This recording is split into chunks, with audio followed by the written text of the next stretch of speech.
gift to the universe. So ladies and gentlemen, it is now time for the final act of this evening. Are you ready? Oh yeah, that was rubbish from everyone apart from the one drunk lady at the back. Yeah! The wind's down. So follow her example, everyone. She is totally winning as we welcome Sean Killen to the stage!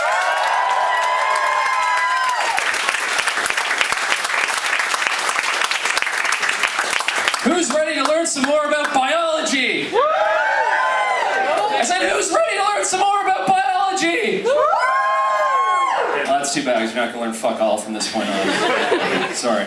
Yes, I'm a biologist, a scientist, like everyone else here tonight.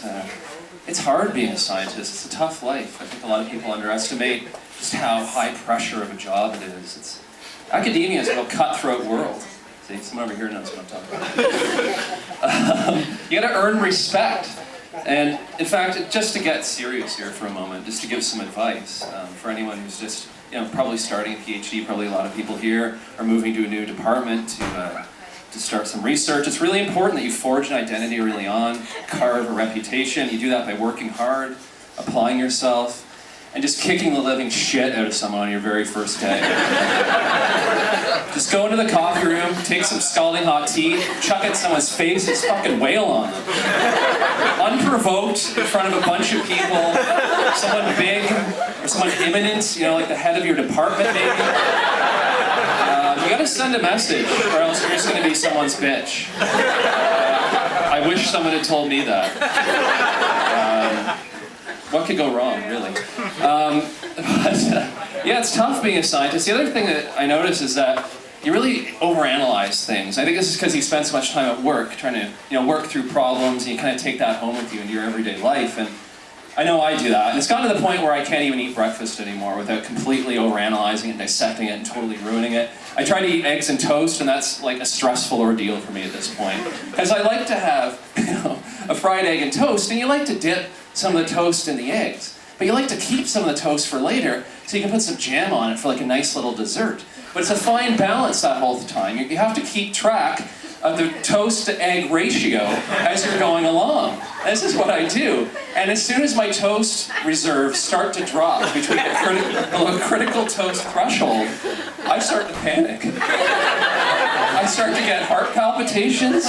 Like, what has happened? How did I get to this point? What have I done with my toast? Did those first two dips not take enough yolk? What's going on? Is there something I can learn from this for next time? Maybe it's just maybe it's not my fault. Maybe it's this fucking restaurant and their non-absorbent toast. And that's usually when the waiter comes over and tells me that I'll have to stop yelling to myself. But yeah, this overthinking things, it's a real problem. I even ruin TV shows and movies for myself now. A lot of people probably do this, but I'm a science nerd, so you might think I like Star Trek, but no. I just look at it and I see, things like the holodeck. Which, I should say, for those of you that don't spend most evenings alone in your basements with Doritos powder smeared in your face, masturbating to Sailor Moon porn, the holodeck is a room in the show where people can go in this room and they can have any environment or even other people so accurately simulated that you can't tell the difference between the simulation and reality. I think there's no way that could exist in real life, and not because of the technological limitations, that's probably fine, totally realistic. But because if that holodeck existed, the entire crew of the ship would spend all of their time in there getting laid. That's all they would be doing, virtually laid. Nothing would get done. Civilization would implode if the holodeck existed, let alone the Enterprise. Look at what humanity has done to the internet. The glorious internet is basically a porn repository at this point. Can you imagine if there was a room where people could go in and have totally realistic sex that's indistinguishable from the real thing? Klingons would be blasting the Enterprise to pieces, and Picard wouldn't care because he'd be in his 47th straight hour of being blown by a simulated version of himself. Oh yes, me. Make it so.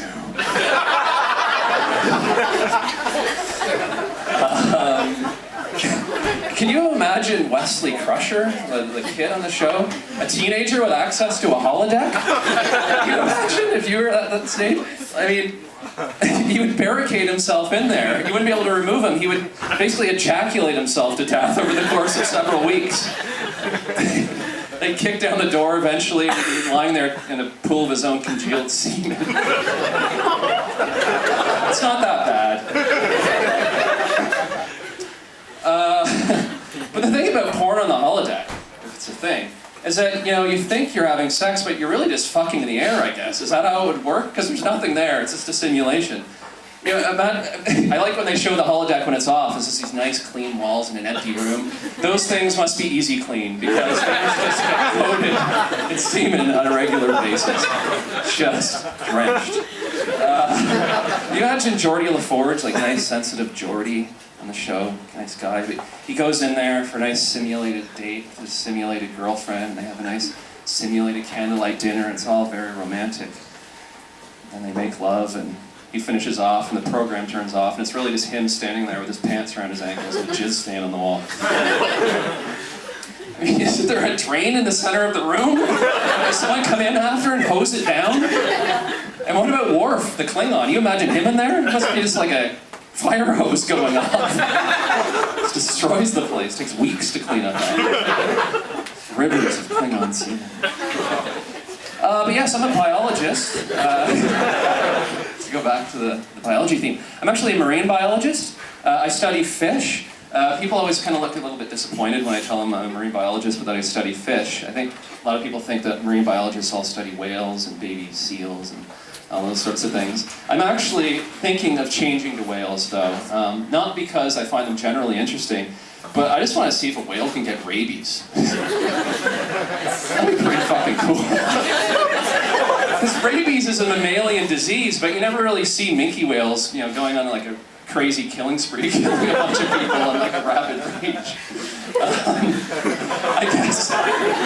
I guess they wouldn't really have much of a chance to get rabies. I mean, rabid raccoons and possums and things don't jump into the ocean like whales. It'd be pretty funny if they did. But maybe it's more common than we think. Actually, one of the reasons why that probably wouldn't happen is because rabies causes hydrophobia, kind of gives you an aversion to water. So that probably wouldn't happen.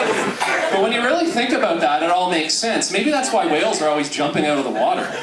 Maybe that's why they're beaching themselves. They're fucking crazy and they have rabies. Dolphins are like jumping along beside boats, and people are like, oh, look at the majestic dolphins. They're so playful. It's like I'm one with them.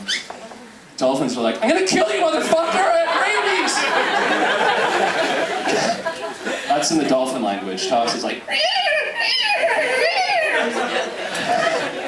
it's true. It would really suck to be a baleen whale with rabies. Baleen whales don't have teeth. They just kind of filter their food. So it's like they can't even attack anything. The best they can do is just go really furiously filter some plankton. That'd just be really unsatisfying. Just filter the fuck out of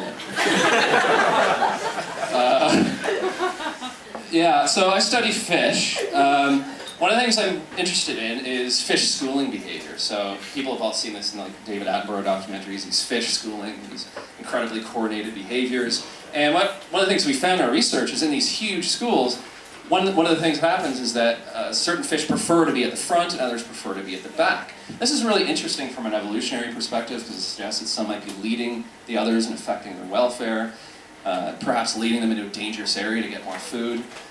It's sort of like all it takes in a group of friends is for two drunk people to leave everyone else to the chip shop for dinner. I think I'd rather be the fish in that scenario, eaten alive by a predator instead of eating a king rib in a state anywhere near sober. Yeah, so schooling in general, though, is a good thing. Protects fish from predators, helps them find food. There are drawbacks, however, in that they're basically swimming through each other's piss and shit the entire time. Especially the ones at the back. They get the worst deal there. It's basically like if you're walking along the street or walking on the pavement and the guy in front of you just turned around and started pissing on you. Well, I guess that happens on Sauchiehall Hall Street. But this happens in these fish schools all the time, except they're basically shitting and pissing in each other's faces directly. And that actually got me thinking. maybe the ones that prefer to be at the back, maybe they're just into that type of thing. Maybe they're just kinky.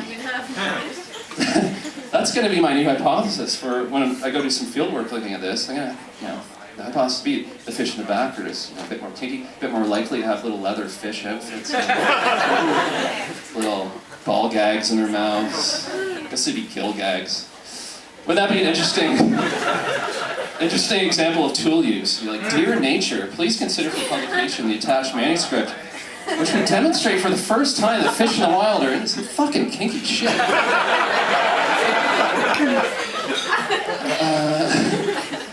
Speaking of fish news, it's recently been shown that herring in the wild actually make noises by releasing air bubbles from their ass. This is absolutely true, and in the published paper, the authors refer to this as these noises as fast and repetitive ticks. That's right, farts. Biologists are hilarious. They think that they make these farting noises to communicate, especially when they're going into deep water, so they can't see each other, but they can hear each other's farts and know where each other are. And this is actually really fascinating for a bunch of different reasons, not the least of which is because in these herring societies, it means that not farting is actually considered to be rude and antisocial. The fish doesn't fart for a while, and the other fish are like, what's wrong with Jerry? He hasn't farted to anyone in a while. It's like, yeah, I don't know, that swam right past me there, he didn't even fart hello. I'm not going to fart with him anymore. But, so nuanced language with fart noises, tool use. I think fish are a lot more highly evolved than people give them credit for. That's why I love them. Thank you.